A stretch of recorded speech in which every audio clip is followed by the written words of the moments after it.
ভিডিওতে আমরা অষ্টম শ্রেণীর দ্বিতীয় পর্যায়ক্রমিক মূল্যায়নের বাংলা 4 নম্বর স্কুলের প্রশ্ন উত্তরগুলো আলোচনা করব। 1-1 রমা, যার জমিদারের অভিভাবক ছিলেন যতীনের। 1-2 গাছের জীবন মানুষের জীবনের ছায়ামাত্র। 1-3 হাওয়ার গান কবিতাটি লেখেন বুদ্ধদেব বসু। 1-4 রৌদ্রে যে গন্ধ লেগে আছে তা হলো বেদনা। 2-এর দাগে আসি। 2-1 বুকুর মায়ের নাম নির্মলা। 2-2 জলে তার মুখখানা দেখা যায়। জলে কার মুখ দেখা যায়? ছন্দহীন বুনো চালতার। 2-3 আকবর কোন গ্রামের প্রজা? পীরপুরের প্রজা। 2-4 কবির ট্যাক্সিতে কতজন ছোকরা উঠেছিল? 3টি ছোকরা উঠেছিল। 3-1 বলেছে ফিরে আসতেই দেখি। ফিরার পথে কবি কি দেখতে পেলেন? এটা তোমাদের বইয়ের 77 পৃষ্ঠায় রয়েছে।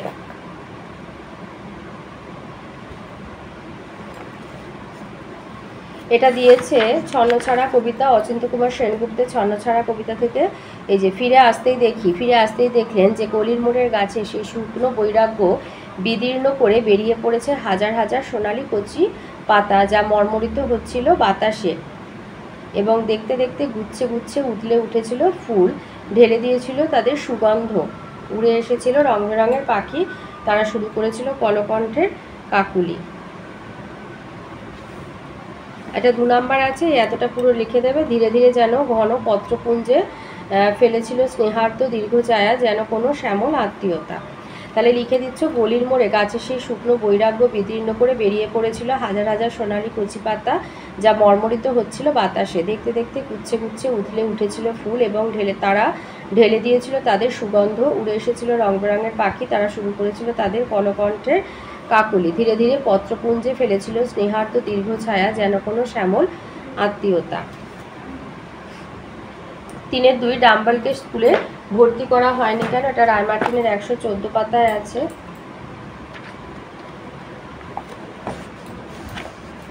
আশাপূর্ণা দেবী রচিত কি করে বুঝবো গল্পে ডাম্বেলের বাবা ছিলেন অত্যন্ত কৃপণ প্রকৃতির মানুষ। ছেলের স্কুলের মাইনে দিয়ে টাকা খরচ করতে তিনি রাজি ছিলেন না, তাই ডাম্বেলকে স্কুলে ভর্তি করা হয়নি।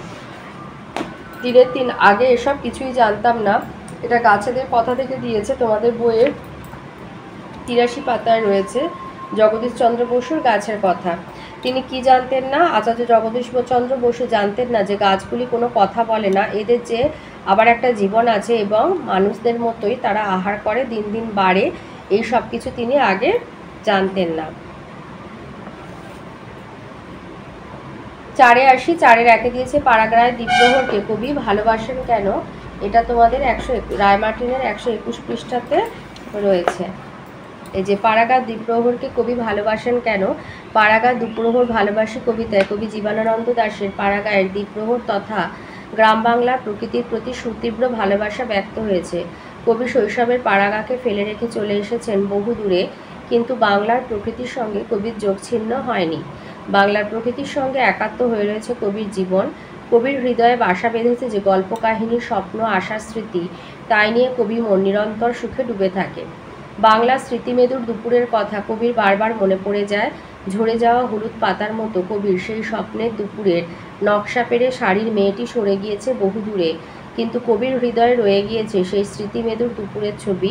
কবির মন তার পাড়াগাঁয়ের দ্বীপ্রহরকে ভালোবাসে। 4-2 দিয়েছে রমেশ বিস্ময়ে হতবুদ্ধি হয়ে গেল। রমেশের বিস্ময়ের কারণ কি?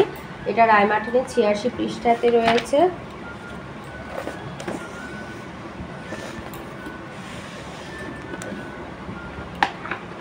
এই যে রমেশ বিস্ময়ে হতবুদ্ধি হয়ে গেল, বিস্ময়ের কারণ কি?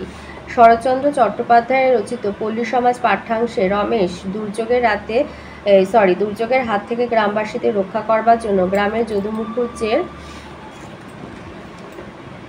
বিধবা কন্যা বাল্যসখী রমার শরণাপন্ন হয়। কারণ বাঁধ ঘোষাল ও মুখুজ্জের উভয়েরই রমেশের কথা শুনে রমা জানায় বেনি ঘোষালের এ বিষয়ে মত নেই। রমেশ জানায় সে বছর গ্রামবাসীদের স্বার্থে কিছু ক্ষতি স্বীকার করতেই হবে।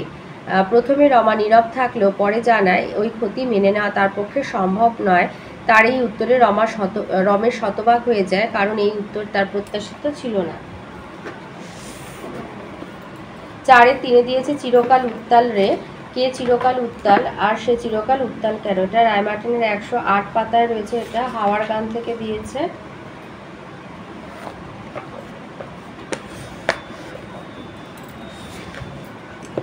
কবি বুদ্ধদেব বসু হাওয়া গান কবিতায় চিরচঞ্চল হাওয়া চিরকাল উত্তাল। কবি বলেছেন, হাওয়াদের কোনো বাড়ি নেই, তাই তারা চিরকাল বাইরে কেঁদে মরে। পৃথিবীর সব জায়গাকে ছুঁয়ে ছুঁয়ে উত্তাল হাওয়া বয়ে যায় হয়তো সেই ঘরের খোঁজে, যে ঘর তার কোথাও নেই, নাকি কোনো অচেনা অদেখা প্রিয়জন যার খোঁজে সে উত্তাল অস্থির হয়ে ছুটে বেড়ায়। তাকে সে কোথাও পায় না। পৃথিবীর সব জল, তীর, পাহাড়, বন্দর, নগর, অরণ্য, প্রান্তর ছুঁয়ে সে বৃথাই বয়ে যায়।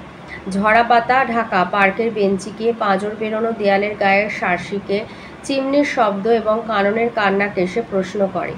ঘুমন্ত ঘরের পাশ দিয়ে সমুদ্রে ভেসে চলা জাহাজের ওপর দিয়ে সে বয়ে চলে, কোথাও আশ্রয় পায় না। হাওয়ার কোনো বিশ্রাম নেই, অন্তহীন সময় ধরে সারা বিশ্ব জুড়ে চলে তার এই অফুরান সন্ধান, তাই সে চিরকাল উত্তাল হয়ে থাকে। 5-এর 1-এ দিয়েছে বধূর বাড়িতে অপুকে কি খেতে দেওয়া হয়েছিল। এটা তোমাদের পথের পাঁচালী বইয়ের 49 পৃষ্ঠায় আছে। এই যে বধূর বাড়িতে ঘি এবং কিশমিশ দিয়ে তৈরি মোহনভোগ খেতে দেওয়া হয়েছিল। এই যে মোহনভোগে কিশমিশ দেয়া কেন? ঘি দেওয়া এত যে আঙুলে ঘিয়ে মাখামাখি হয়ে যায়, তাহলে ঘি এবং কিশমিশ দিয়ে তৈরি মোহনভোগ খেতে দেওয়া হয়েছিল। 5-এর 2 বলেছে কি নিয়ে অপু দুর্গার মধ্যে ঝগড়া চলেছিল। এটা তোমাদের বইয়ের 51 পাতায় রয়েছে। এই যে দেশি কুমড়ো 10-এর অধ্যায়ে রয়েছে। দেশি কুমড়ো শুকনো খোলার নৌকা নিয়ে ঝগড়া হওয়াতে দুজনের মুখ দেখা দেখি বন্ধ হয়ে গিয়েছিল। এই যে অপুর বিদেশ যাত্রা দিন কতক আগে। তাহলে দেশি কুমড়ো শুকনো খোলার নৌকা নিয়ে অপু আর দুর্গার মধ্যে ঝগড়া হয়েছিল। 5-এর 3 অপুর ঠাকুরদার নাম কি ছিল? রামচাঁদ তর্কালঙ্কার। 6-এর 1-এ দিয়েছে জটিল বাক্য কাকে বলে। লিখবে যেসব বাক্যের একটা অংশ অন্য অংশের সাহায্য ছাড়া পুরোপুরি অর্থ প্রকাশ করতে পারে না, তাকে জটিল বাক্য বলে। যেমন, যে ছেলেটি গতকাল এসেছিল সে আমার ভাই। 6-এর 2-এ দিয়েছে এগিয়ে চলতে হবে অনুজ্ঞাবাচক বাক্য এগিয়ে চলো। 6-এর 3-এ বলেছে একটি শর্ত সাপেক্ষ বাক্যের উদাহরণ। শর্ত সাপেক্ষ বাক্য মানে যে বাক্যে কোনো কিছু ঘটনা হতে পারে আবার নাও হতে পারে, এই ধরনের চিন্তা ভাবনা বোঝায়। যেমন, আমার যদি $1 মিলিয়ন থাকে আমি একটি বড় বাড়ি কিনতাম। যদি বলেছে মানে হতেও পারে নাও হতে পারে। 6-এর 4 অমল ধীরে হাঁটছে। এটা ধীরেটা হলো ক্রিয়া বিশেষণ। 6-এর 5 নাম ধাতুজ ক্রিয়া কাকে বলে। নাম ধাতুর সঙ্গে কাল বা পুরুষবাচক বিভক্তি যোগে গঠিত ক্রিয়াকে নাম ধাতুজ ক্রিয়া বলে। যেমন, ঘুমাইতেছে, ঘুমাটা হলো ধাতু, তার সাথে ইতেছে যোগ হয়ে ঘুমাইতেছে। 6-এর 6 বলেছে আমি আর তুমি সেখানে যাব। এখানে আর কোন শ্রেণীর অব্যয়? সংযোজক অব্যয়।